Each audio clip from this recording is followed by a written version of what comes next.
love me, honey, just because I'm big and I'm tall.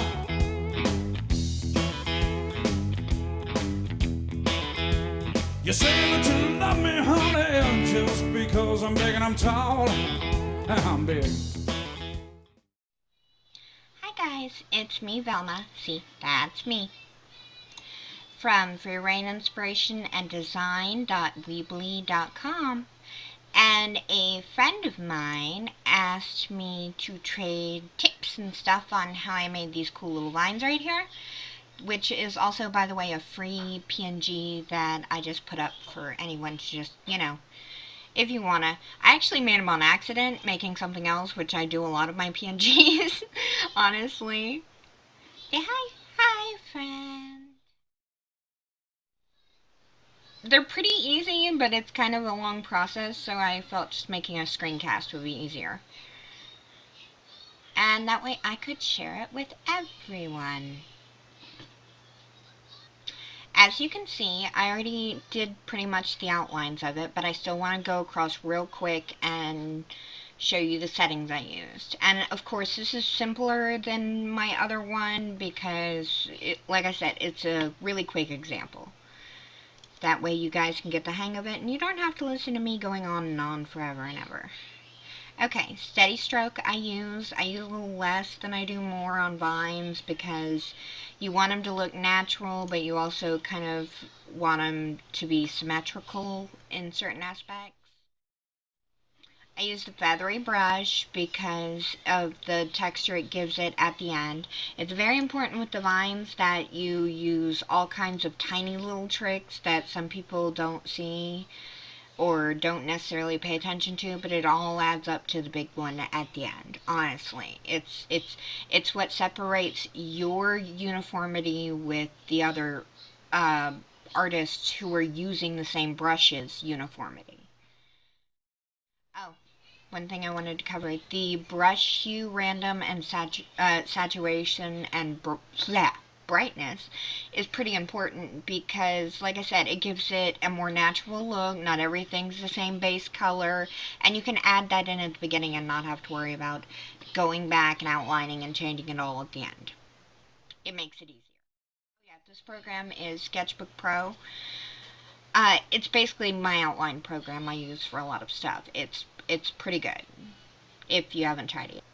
Okay, now we're in Corel Paint Shop Pro, and this next part is going to seem a little redundant to seasoned graphic designers, but like I was saying before with the other one, I'm duping all of these and using the process that I'm using so it doesn't have that uniformed look. Because as much as we have different styles, even if our styles are similar, it's going to look different in certain ways.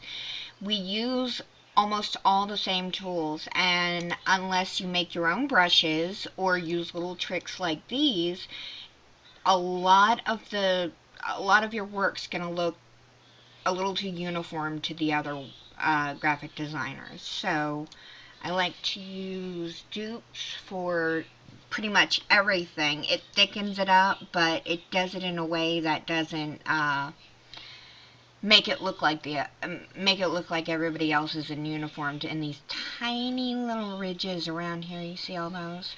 In the end, when you're putting it all together, it really does make a big difference. And now I'm going to do it again, but I'm going to make them whiter. Hi, Mommy. And that was my 3-year-old son. But, okay, what was I doing? Oh, yeah. So, I'll use a 20. This widens it, but gives it a different stroke than the other brushes would look normally using the brush that I used. Again, dupe, dupe, dupe, dupe the crap out. I usually do it about 10 times when I blur it, so it'll still have a firm edge when I'm done. And now, we're going to get into the warp brushes, which are fun. First, we're going to go to noise. Let me see. Yeah. Do that at 50. Okay. What I want to do is go over each of these lines. And this is to kind of break up the lines looking so straight, which adds to the realism of the vines when you're done.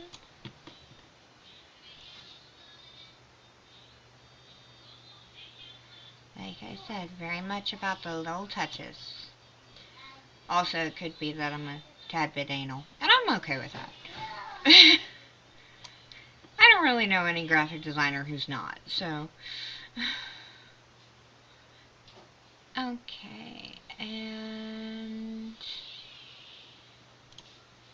contract brush. This is for our ends, which you might have noticed are not all viney pointy like.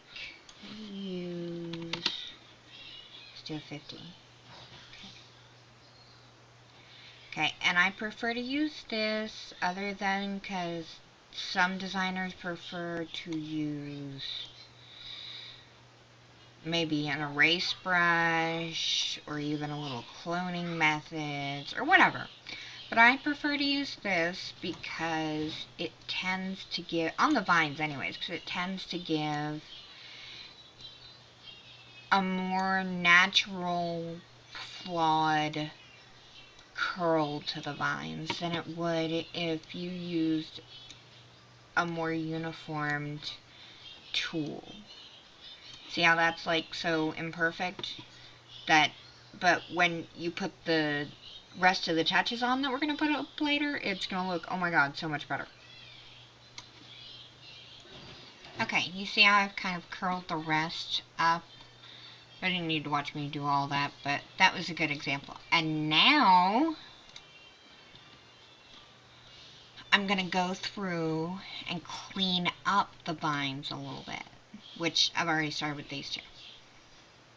Okay, see how, and really it doesn't matter if you go over it just a little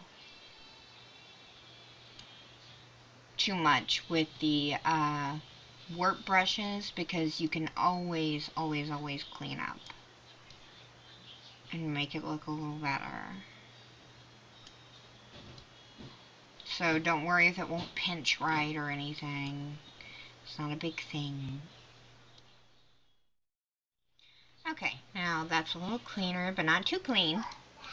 I'm gonna dupe it again to solid those lines up a little more. Maybe one more. Yeah. Looks good. Okay, now I'm going to use the inner bevel tool, which is that one right there. I don't know where y'all have it on there, because these toolbars are customizable, and I've customized mine. So, but inner bevel is the next tool you want to use. And you see it gives it kind of the realistic bevel look that we all know and love. These are my settings for this one.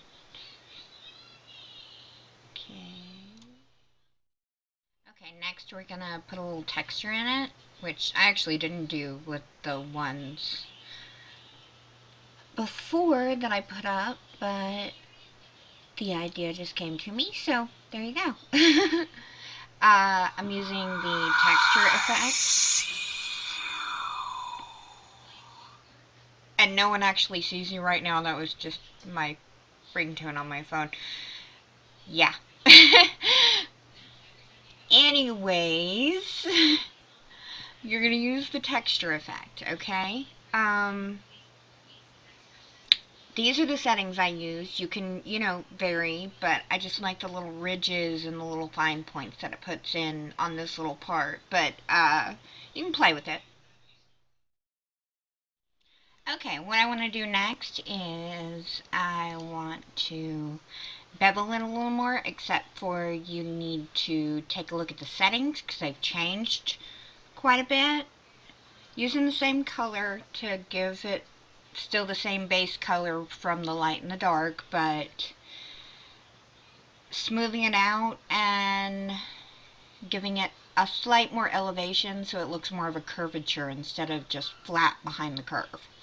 Okay, and now we're going back to the detailing a little bit with the warp brush, except we're gonna use the expand. You see all these little corners and ridges right here?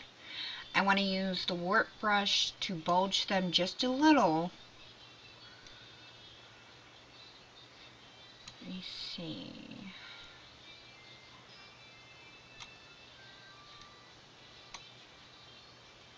More of a conjunction. Just a little. You want to bulge them just a little bit.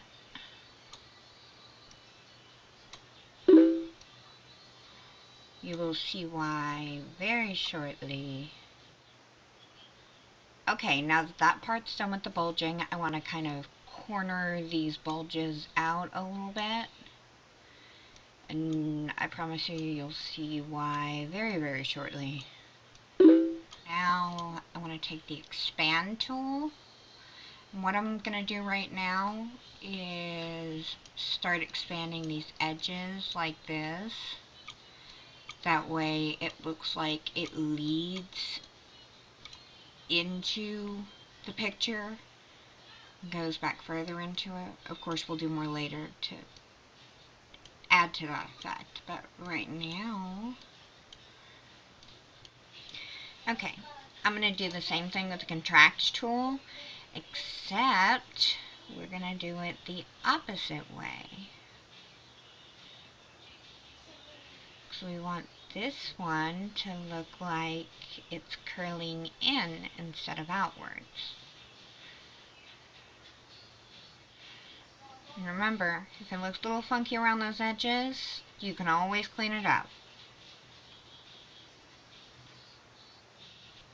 Okay, what I'm going to do right now is, you see I've used the wand to select it. It's at feather 5 and tolerance of 12.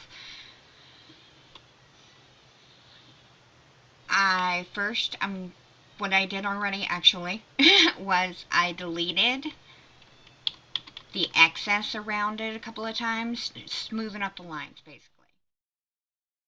Okay, so we're going to take these ledges right here, and I've selected the normal paintbrush, put it on this little foggy brush here, I can't remember the name of it.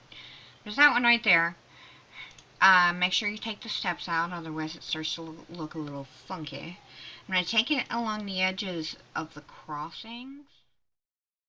What I was talking about, how I was going to clean that up a little bit, is I'm going to unselect this part of it.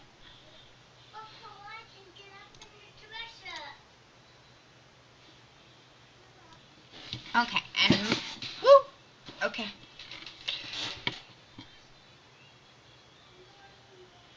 Okay, my personal choice with how to have the drop off of the color there always tends to be playing with the freestyle lasso wand thingy.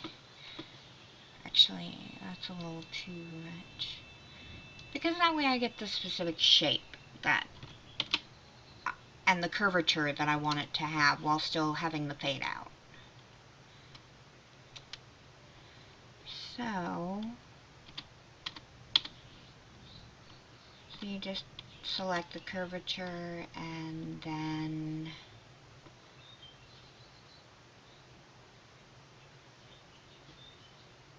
hit the delete button.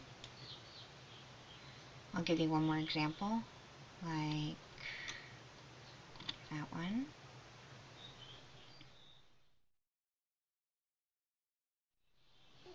Okay, because I want the shading a little darker than I necessarily made it on the layer, I'm going to dupe that layer, merge it,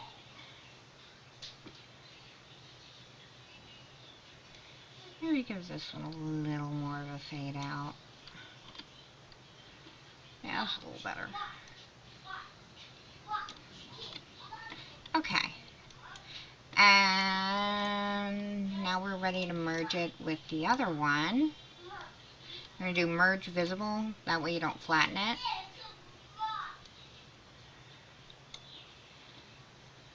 And now we're gonna I'm gonna give you some examples of how to do the next part of the shading around the edges to give it the depth. We're gonna take the burn tool. I'm gonna select size 5 or less is generally the best one. Opacity of 75, I wouldn't go over 75. Mid-tone. Mommy, it's a storm. I see, babe. Sorry guys, I work at home. I have a 3-year-old that Big Mama's boy. Anyways, so next part is to burn. I wouldn't go over 75. Get a small tool, not hard at all. Literally. Okay. And then you want to take it and run it over a little bit. You don't necessarily want to keep it straight either.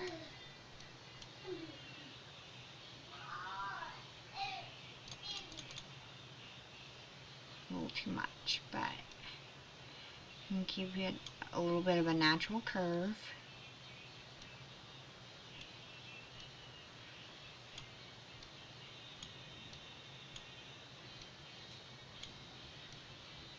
And I always curve it a little bit over the top because the ones that are going over, I curve it in towards that part right here. You see how I kind of curve that way?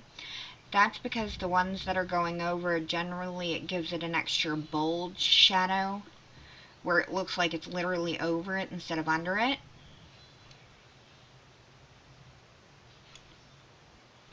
Okay, and also I'm doing a little extra shading on the inside to give this a little more depth in the curls that I want going under instead of above. Right along the edges generally gives it the depth you want, but along with everything else, don't make it too conformed. Okay, these parts are pretty important, so see what I'm doing here? I'm taking the burn brush and I'm kind of highlighting a few ridges, not the whole thing, but just some ridges to give it a little more realistic feel as a depth.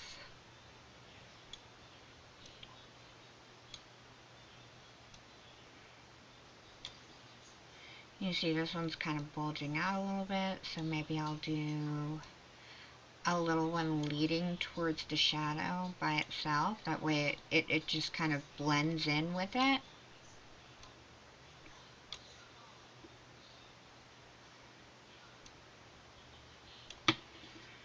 Okay, and I'll give you another example of this one. See, I'm taking this over here. You gotta be real careful about the placement of these lines between the crossovers, because it's really the difference between making it look real and making it look fake.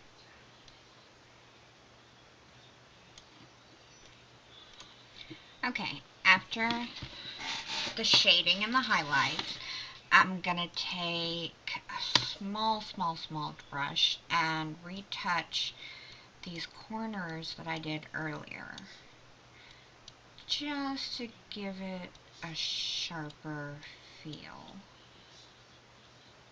Okay, as you can see, like I was showing you with the examples, this is basically all shading with either the light or dark brush or the burn brush. The burn brush is for the sharp edges, of course, and the light and dark one is for the fade out and fade in. Okay, and for some of the final touches, I'll go into contrast color range, look at my settings, see? That's pretty good for that one.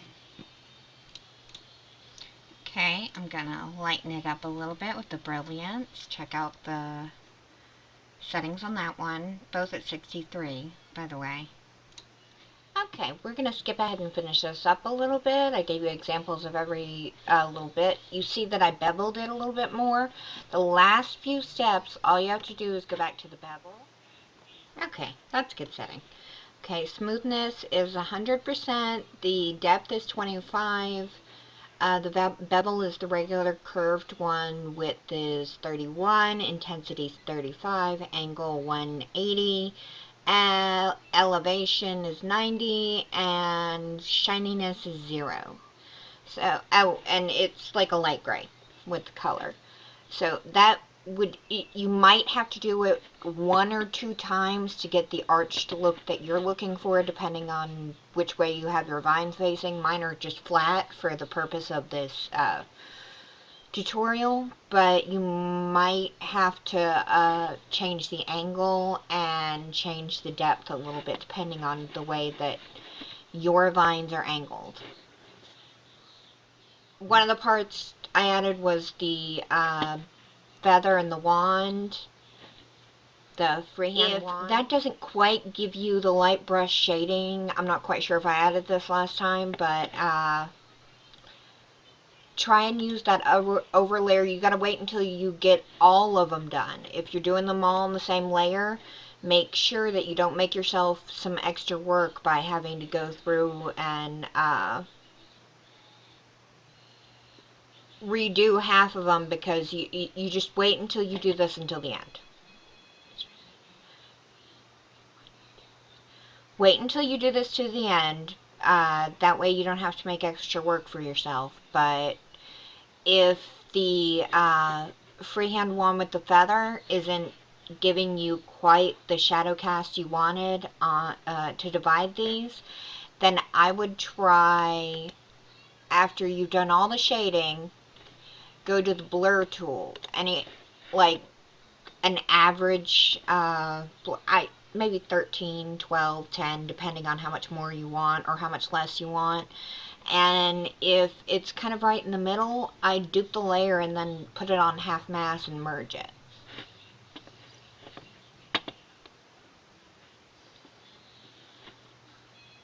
And then of course right after that, all you have to do is merge visible. Ta-da! Here, for another fun little twist you can do, if you wanna. See, I'm in my little curly cues. This is a more of a little bit fantasy than it is the grabby kind of horror vines that I had before. So you can kind of play with it, which I did with the little curlies. And they kind of look a little flat, so I want to give them more dimension, like they're curling in maybe. Settings, right there, pay attention to those, please. And let me see.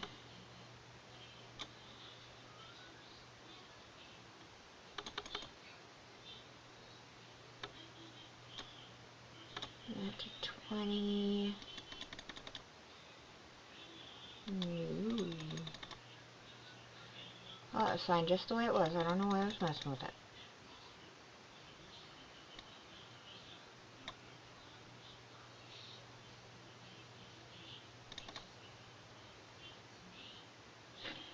There you go. I like that. It looks a little spirally and funky. Okay. Check out the settings. This kind of looks like it's leading down.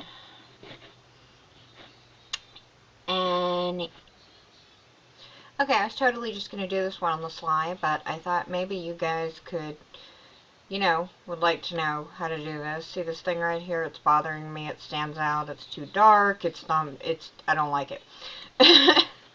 So I'm going to get rid of it. I have the bevel on 3.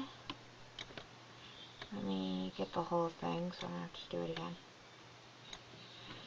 But you still kind of want a smooth line with it, that way, and make sure once you take it out that you're going to be able to take it out and make it look like it was never there.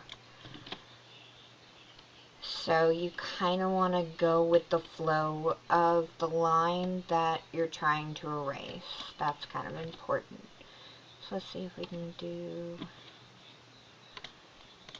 that right there. So it lines, it's sharp enough, but you still maybe want to try a little bit of shading now. And maybe some little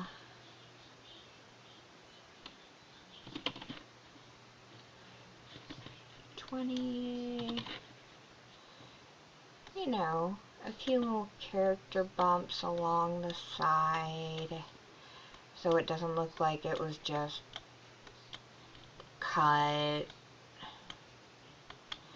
Make it blend a little better.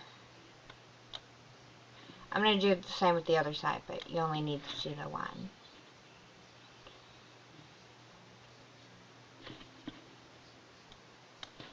What's really good with that? Oh, not that.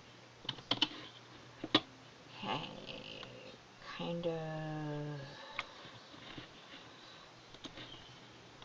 My grad edge is way too crazy, but I think it kind of looks like it blends a little better now. Maybe lighten that up a little. Oh, it might be too much. Hang on.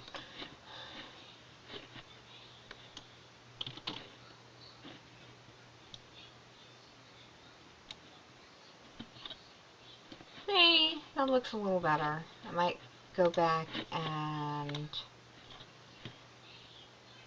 clean up these edges a little bit too. But that's just me. I'm a little, you know, special.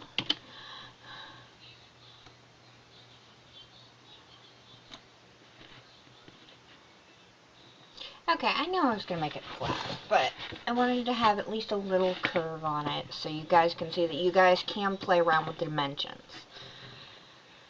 So, I just did a really simple fisheye distortion correction and a little barrel distortion correction. You see how it kind of leans in now, and that's on the outside and it's more bulgy. It's exactly what you want.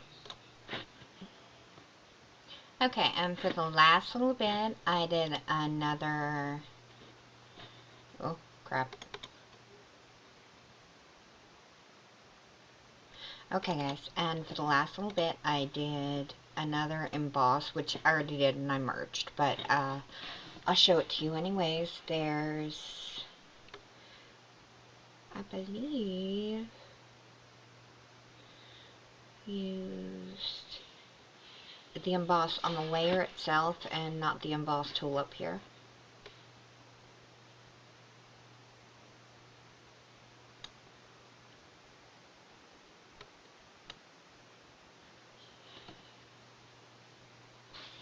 I think that's good. Okay, and you see how it kind of overdraws our dark lines right there? To get rid of that, I dupe it.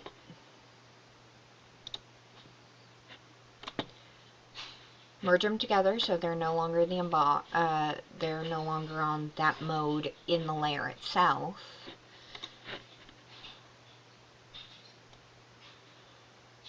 Let's clean up that edge right there.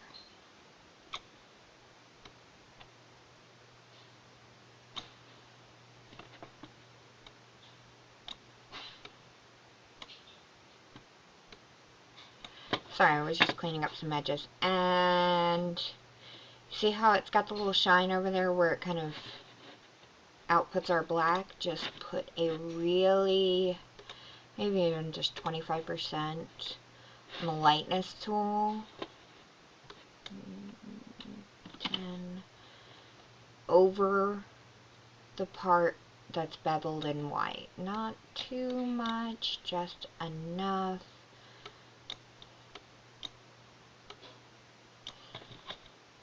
Back it up to make sure.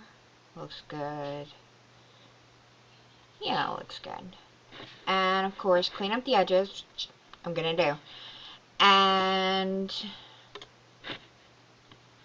I also took the warp brush again and went through one last time and kind of made this part a little bigger so it looks like it's further out, and made this look like it was going down a little bit by using the inner warp tool. Oh, my bad. Anyways, you get what I mean. Just play with it however you like it. These are the basics for it. It takes a little while, but they actually look pretty awesome if you get it done right.